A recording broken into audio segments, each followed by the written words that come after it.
সূরা আন-নিসা এর আক্ষরিক অর্থ হল নারীগণ।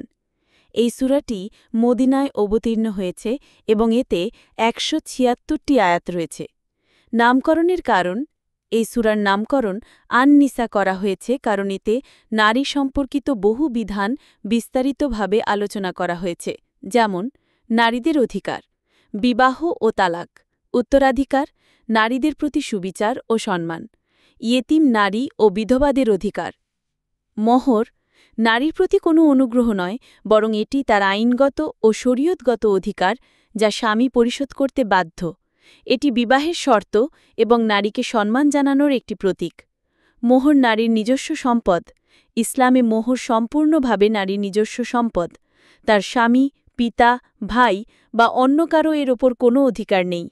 নারী তার মোহর নিজের ইচ্ছেমতো ব্যবহার করতে পারে।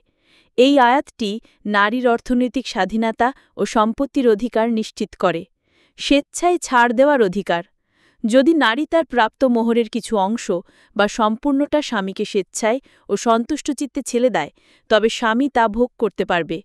কোনো রকম চাপ, জোর জবরদস্তি বা প্রভাব খাটিয়ে মোহর মাফ করানো যাবে না। সূরা নিসার এই ৪ নম্বর আয়াতে নারীদের মোহর একটি অত্যাবশ্যকীয় অধিকার হিসেবে প্রতিষ্ঠিত করা হয়েছে। উত্তরাধিকার আইন।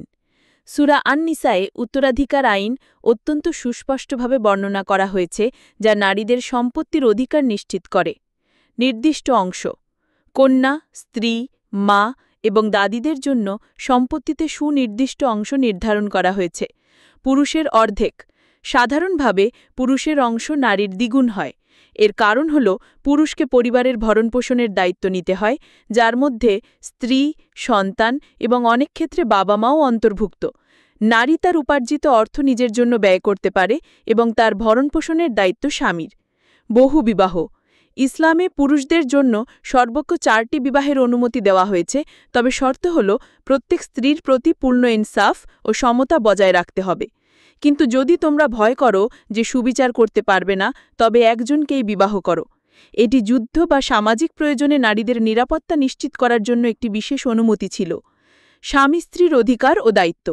সূরা নিসায় স্বামী স্ত্রীর পারস্পরিক অধিকার ও দায়িত্বের কথা উল্লেখ করা হয়েছে।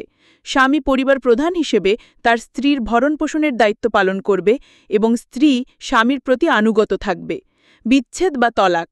তলাকের বিধানও এই সূরায় আলোচনা করা হয়েছে, তবে ইসলামী তলাককে অপছন্দনীয় বিষয় হিসেবে দেখা হয়েছে এবং এর আগে আপোষ মীমাংসার চেষ্টা করার নির্দেশ দেওয়া হয়েছে।